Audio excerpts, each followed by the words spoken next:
Hi everyone, I'm Maria. Welcome to my channel. My cancer journey details my experience as an advanced cancer patient, ovarian cancer, and the treatments that I've been receiving, how I'm feeling, and basically life in general. This last week has been a little tough on me. I didn't really get much video at all, no video at all. Leading up to today, I have been experiencing a lot of breathlessness, and that goes hand in hand with my whirlwind of appointments today. So on the list today is I'm scheduled for a Thorancentesis, which is draining of my abdomen, the ascites, the fluid in my abdomen. Then I'm going in for a Thorancentesis, which I've never had before, and honestly, I'm a little scared and nervous. All these treatments that I receive is so many times there's just adverse consequences, and you just don't feel good. But the idea of a needle in my back sort of freaks me out, but we'll see if I can get some video of that. And then I have a little bit of a break. Then I go into Dana-Farber, get my blood work, and my day 2 of the gemcitabine. Last Friday I had gemcitabine and carboplatin, and in this cycle, the following week, I get gemcitabine. So that's what we're up to. We'll see if my blood work comes back all right, because the last few times I've been very anemic. I've needed a couple blood transfusions, and best I can do is take it one day at a time. So let's see what today brings. All right, ready to go.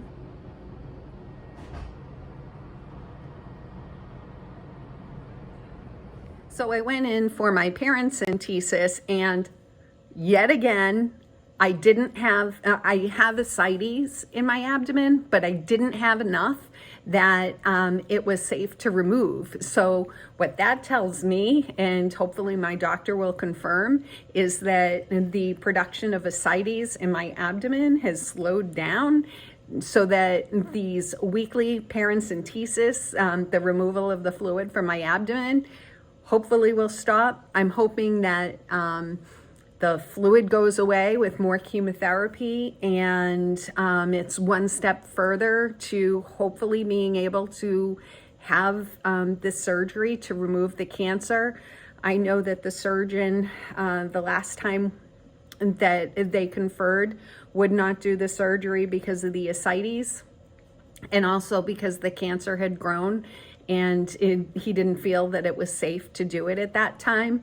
So one of my goals is to be able to get to the point where I am able to have that surgery, remove the cancer from my body. I want it out, but I need it out safely. Here's a little clip on the fluid that came out, what it looked like, or at least for me. And yeah, all that was around my lungs, so no wonder why I wasn't feeling really well at all, along with everything else that goes along with being a cancer patient going through chemotherapy. I got a liter because it says, let's see, because she took 100 out, so. And that's of the I'd say about, this says about 800, so I'd say 900. Yeah. So the Thorancentesis was an experience, and part of it had really built up in my mind, and I was afraid going in, which certainly probably didn't help me in the procedure itself. So I needed to get into a Johnny, and what they did is there was an ultrasound machine or tech, and they found pockets of fluid around my lungs. And so the radiologist started by numbing an area in my back with lidocaine. And I have to say, that was the most painful part. The lidocaine stings, and it sort of like traveled, or it felt like it was traveling for me. And so, yeah, there may have been a few tears shed. And so the lidocaine, and then there was a break, and then she gave me more lidocaine, and then the tube was inserted in the pleural area and to drain the liquid that was surrounding my lung. And they got almost a liter. So there was a liter of fluid around my lungs, which impacted my lung capacity, decreased it by half, which, I was really hoping maybe I can, walk to the next room without being winded. Maybe I can breathe a little bit better. I really hope this helps. One of the weirdest things about the thoracentesis, though, is as the fluid was draining, I was told that at some point I may feel like I want to cough, and they really encourage you coughing. And so I didn't really think anything of it, but I'm like, well, if I feel like coughing, I'll cough, even though I have this, thing in my back that's draining fluid. And it was surprising. And I guess I didn't expect exactly what they were talking about. So as the fluid decreased, all of a sudden, I had a huge coughing fit where I couldn't even catch my breath. And, it wasn't like a deep cough or whatever. It was sort of like in this area where I felt, oh my gosh, I got a cough. There's something in there. And I'm just like, see, even thinking about it makes it come back. But I was coughing and coughing, and it was like, okay. And they stopped the fluid, and sure enough, almost all the fluid had been drained. And so they stopped the procedure. I had asked if that was one of the ways that they knew that the fluid that was around the lungs were getting really low. And they said yes, it is when the patients start coughing like that. That's when they need to really check and stop the procedure, because there's either no more fluid or there's enough fluid removed that the patient should feel some, relief. After the procedure, I was like a little uncomfortable. Once the lidocaine wore off, I was really uncomfortable. I would call it pain. I did need some of my pain medication. It's now the next day. I'm sore in that area, but I wouldn't call it pain. And one of the great things is I can breathe so much easier. And my breathlessness has decreased substantially, which I'm very excited about. For me, when I'm really symptomatic and things like struggling to breathe happens, it really messes with my head, because sometimes I can't help but think, geez, is it the cancer getting worse? Am I getting worse? Does this mean I'm dying? Am I ready to die? I don't want to die. So this, alleviation of the breathlessness has been huge for me. I feel like, geez, I got this. I can do this. I can beat this, or at least I can survive this with treatment. Once they removed the tube from my back, I thought I was done, but apparently I needed to have an x-ray to make sure that there weren't any issues with the procedure, that my lung wasn't inadvertently nicked. And so I ended up with a chest x-ray. Then I waited around for the radiologist to read that, and then finally I was discharged. Now, I thought I'd have about an hour and a half from the time of my parencentesis and thoracentesis to the time I needed to be at Dana-Farber for my blood tests. Well, that was about a half an hour. So I rushed over to Dana-Farber. I got my blood work and then started chemotherapy. And my blood work was better than it has been, but apparently my magnesium is in the dumps, and I needed, I forget what units or amount that I needed. All I know is that all of a sudden an hour was added to my chemotherapy regimen so that I could get IV magnesium because the magnesium was so low. But I'm glad that I was able to get the magnesium in me. I had my chemotherapy, no issue.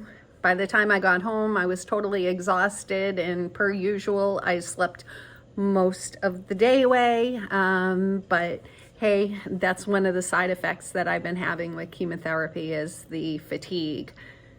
This coming week, I'm having a CAT scan, so I am, in one respect, looking forward to it, but on the other hand, I'm a little ambivalent because I'm so hopeful that this new chemotherapy is working and that we're moving towards a positive direction.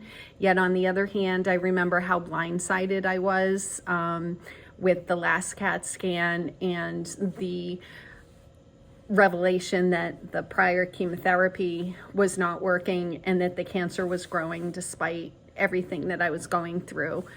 But I'm so hopeful that the CAT scan this week shows some progress as compared to the last one, and that this is working because I need it to work.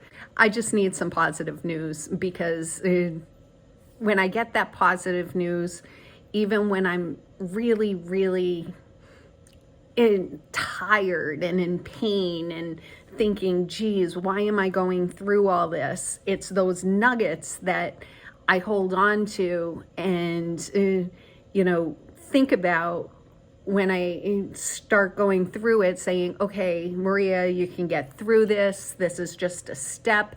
It's miserable now, but it'll get you to remission. It will get you to a stable point where you're not thinking about dying ever. Hopefully with the good news that the CAT scan brings, I'll bring it to you in next week's video. Sometimes it takes me a little bit to process what the results of some tests are. I'm hoping that it won't take me long to process the results because it'll be mostly good news and show some positive progress.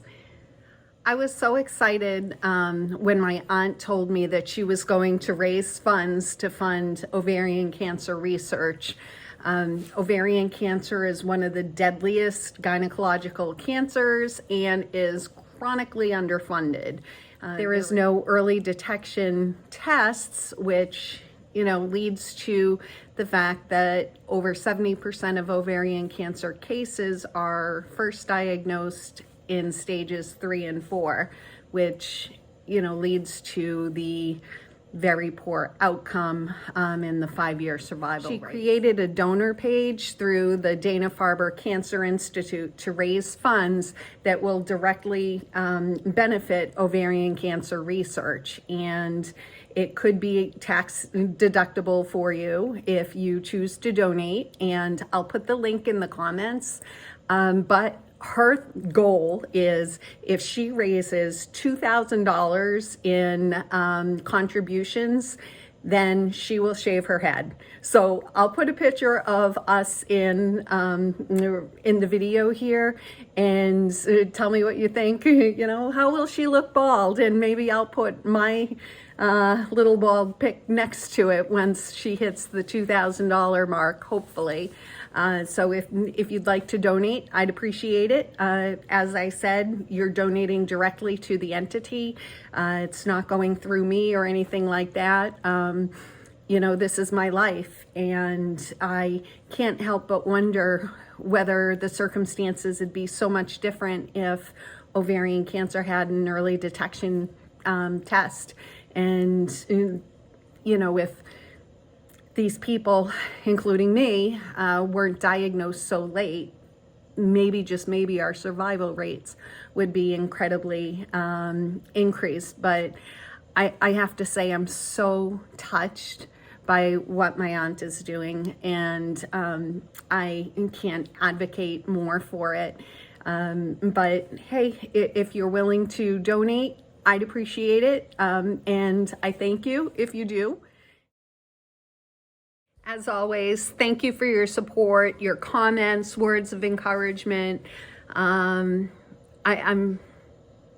feeling hopeful, and that's exactly where I need to be right now. I had a very difficult week, but I'm feeling hopeful today and looking forward to some good news this coming week. Bye.